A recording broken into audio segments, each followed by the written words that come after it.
បាទសួស្តីអ្នកទាំងអស់គ្នាហ្នឹងហើយវីដេអូនេះខ្ញុំចង់បង្ហាញពីការប្រើប្រាស់ GSM និង Garrison ហ្នឹងអញ្ចឹងពេលខ្លះវាមានបញ្ហាច្រើនដោយសារតែ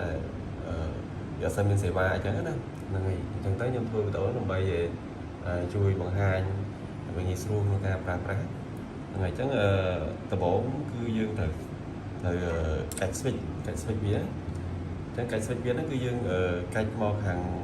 ពីស្ដាំមកឆ្វេងមកទាំងអស់មកបើសិនជាជើងទី1ជើងទី2ជើងទី4ណាយើងកាច់មកទាំងអស់មកហើយកន្លែងនេះ0វាហ្នឹងគឺស្មើនឹងជើងអញ្ចឹងឧទាហរណ៍ថាយើងកាច់ជើងនឹងមួយជើងទី1ហ្នឹងស្មើ0ទី1ហ្នឹងឯងអញ្ចឹងបើសិនជាយើងប្រើទាំងអស់យើងកាច់មកទាំងអស់មកហ្នឹងហើយមួយទៀតចង់ប្រាប់ពីការset up លេខចូលអីចឹងអញ្ចឹងមុនដំបូងហ្នឹងគឺយើងត្រូវតែបើកទូ GSM ហ្នឹងហើយពេលវាមានភ្លើងហ្នឹងគឺយើងទុកវាមកជា5នាទីទៅដើម្បីឲ្យវាប្រតិបត្តិការវាដើរ smooth អស់ហើយយើងចាប់ផ្ដើមចូល set វាហ្នឹងហើយចូល set វាយើងកាច់នេះបតុងតាក់មួយនេះមកក្រោមមកហើយតទៅទៀតគឺយើងទុកវាមកស្វក់ទឹក1នាទីឬ2នាទីអញ្ចឹងទៅណាហ្នឹងហើយកុំតន់អាចset up ភ្លាមណាព្រោះឲ្យវាដំណើរការ switch មកខាង setting វិញ config វិញអញ្ចឹងបន្ទាប់ពីយើងទុក1នាទីឬ2នាទីហើយយើងត្រូវការ add លេខចូលលេខទូរស័ព្ទអញ្ចឹង add លេខគឺយើងចុចកាយលេខរៀងហើយលេខទូរស័ព្ទដល់មកចុចត្រង់ជ្រូកហ្នឹងហើយអញ្ចឹងឧទាហរណ៍ខ្ញុំចង់ add លេខអញ្ចឹងយើងចុចកាយលេខរៀងលេខទី1អញ្ចឹងណាហើយលេខទូរស័ព្ទ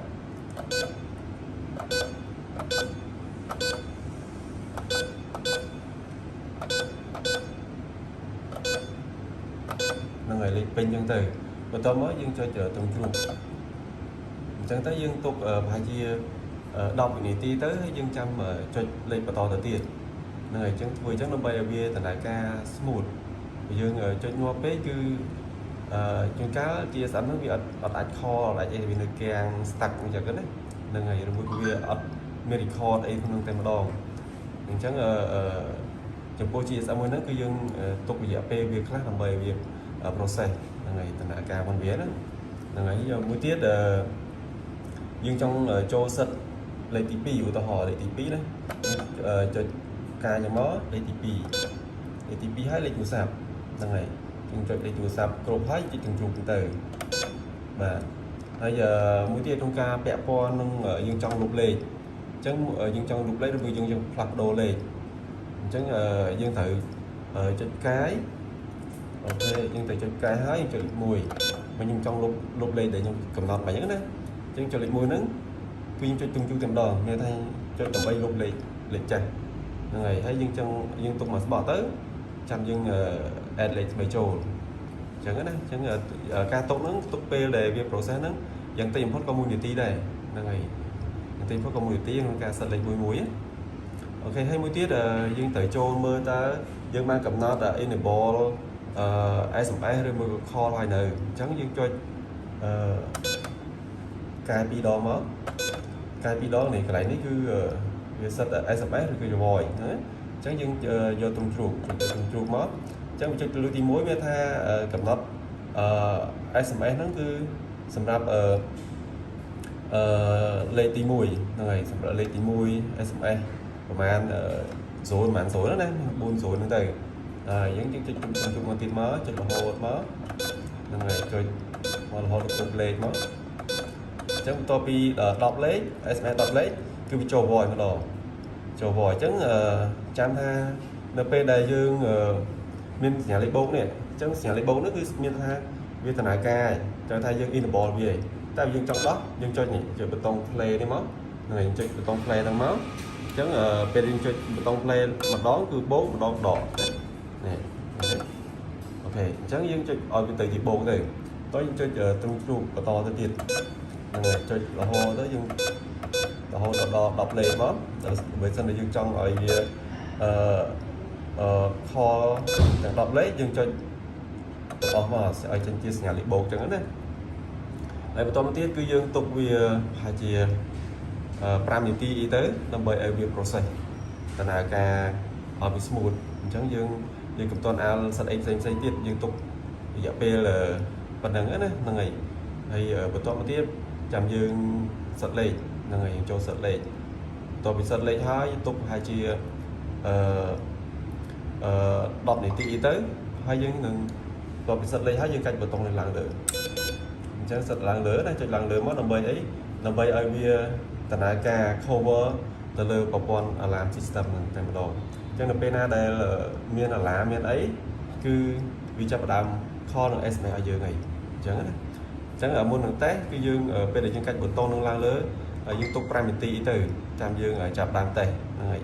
ចាប់ដើមតេស្ត alarm ណាហ្នឹងហើយអញ្ចឹងបើសិនតែយើងនិយាយទៅប្រព័ន្ធ GSM Garrison ហ្នឹងយើងកុំប្រញាប់មានថាកុំប្រញាប់ពេកទុកពេលវាឲ្យវា process តិចព្រោះធម្មតា GSM វាមិនដូចទូរស័ព្ទយើងទេវាត្រូវការ process ហើយយឺតជាងទូរស័ព្ទយើងព្រោះវា process វាយឺតជាងណាហ្នឹងហើយអញ្ចឹងបើសិនជាធ្វើតាមនឹងហើយខ្ញុំគិតថាដែរហើយមួយទៀតដែលពាក់ព័ន្ធជាមួយនឹង SIM ទូរស័ព្ទ Garrison ហ្នឹង support ពីច្រើនគឺ support ជាមួយនឹង SIM card អញ្ចឹងមើលតំបន់ណាដែលបងប្អូនដាក់ SIM ទៅដូចជា smart អញ្ចឹងទៅវាអត់មាន SMS អត់មាន call យើងបដូរទៅជា SIM card វិញអញ្ចឹង SIM card ពីច្រើនបានទាំង call បានទាំង SMS ហ្នឹងហើយអញ្ចឹងមួយទៀតចង់បង្ហាញបងប្អូនអំពីការ record សំឡេងការ record សំឡេងអញ្ចឹងវាមានប៊ូតុង net play នេះអញ្ចឹងណាអញ្ចឹងប៊ូតុង play ហ្នឹងអញ្ចឹងយើងកាច់ប៊ូតុងមកក្រោមមកប៊ូតុងក្រហមហ្នឹងណាមកក្រោមមកអញ្ចឹងពេលមកក្រោមមកហើយយើងទុកមួយស្បកទៅទុក2 នាទីអីទៅហ្នឹងហើយទុក2 នាទីអីទៅបន្តមកទៀតយើងចង់ដឹងថាតើវាសំឡេងហ្នឹងវាមានសំឡេងខ្លះអញ្ចឹងយើងចុចplayer នេះមួយហ្នឹងវាមានគាត់ថាមាន record នេះយើងស្ដាប់សំឡេងហ្នឹងទៅយើងស្ដាប់សំឡេងរហូតតតែបាត់សំឡេងហ្នឹងហើយចាំយើងធ្វើការ record ទៅរបស់យើងស្ដាប់សំឡេងបន្តទៅទៀតវាមាន player វាមានដល់ទៅ5 player ណាឥឡូវចប់ហើយចប់ហ្នឹងចង់កំណត់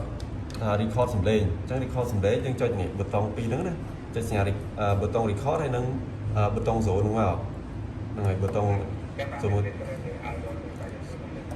អញ្ចឹងចុចឲ្យទៅគ្នាណាហើយហ្នឹងដោយសារតែខ្ញុំចុច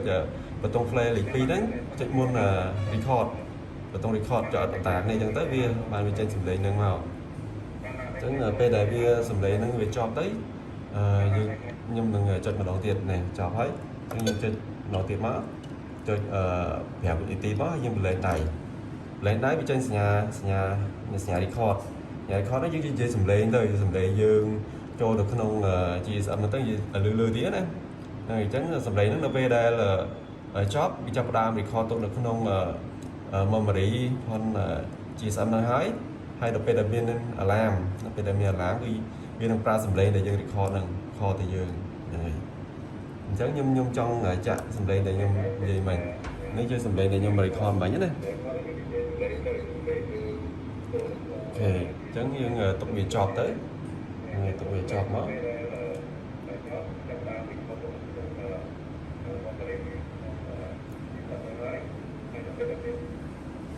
អូខេអញ្ចឹងចប់ហើយគឺយើងអាចសិតអីផ្សេងទៀតបានហើយព្រោះតោះឥឡូវសិតលេខយើងសិតលេខមកតែទុករយៈពេលផងអញ្ចឹងថាតែមិញខ្ញុំ record សំឡេងខ្ញុំទុក2 នាទីដើម្បីឲ្យវា process សំឡេងហ្នឹងចូលទៅក្នុង memory បន្ទាប់ទៀតខ្ញុំចង់សិតលេខអញ្ចឹងសិតលេខខ្ញុំសិតលេខទី1ហើយខ្ញុំទុកពេលវេលាឲ្យវា process ហ្នឹងទៅ10 វិនាទីហ្នឹងទៅឬក៏20 វិនាទីទៅសិតលេខណាបន្ទាប់ពីសិតហើយយើងទុកទៀតទុក5 នាទីបន្ទាប់ទុក5 នាទីហើយគឺយើងកាច់ប៊ូតុងនេះឡើងដើម្បីឲ្យវា process វា cover ប្រព័ន្ធ alarm system ហ្នឹងហើយអញ្ចឹងការបង្ហាញនេះដូចជាមានតែប៉ុណ្្នឹងទេហើយអរគុណការតាមដាន